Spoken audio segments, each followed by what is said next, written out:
আগামী 23 তারিখ নির্বাচন হলেও প্রবীণ ভোটার এবং বিশেষভাবে সক্ষম ব্যক্তিদের বাড়িতে গিয়ে ভোট গ্রহণ শুরু করেছে নির্বাচন কমিশন।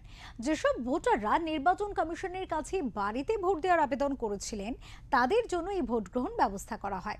এদিন ভোটকর্মীর সাথে কেন্দ্রীয় বাহিনী এবং সংশ্লিষ্ট এলাকার বিএলওরা উপস্থিত ছিলেন। অন্যান্য জায়গার সাথে এদিন আসানসোল উত্তর বিধানসভা কেন্দ্রের মহিশিলাতে আবেদনকারীর বাড়ি গিয়ে ভোটদান করানো হয়।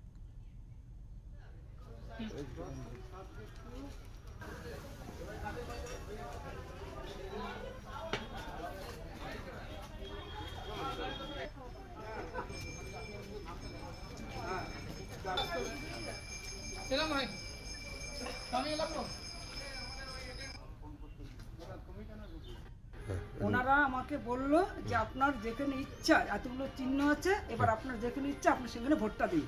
তা আমার মতামত ভাবেই আমি ভোটটা দিয়েছি, আমি নিজস্ব মতেই দিয়েছি আর কি। তখন সবকিছু আড়াল করে দিয়েছিল নাকি? কিছু আড়াল করে দরজা জানলা সব বন্ধ করে দিয়েছি।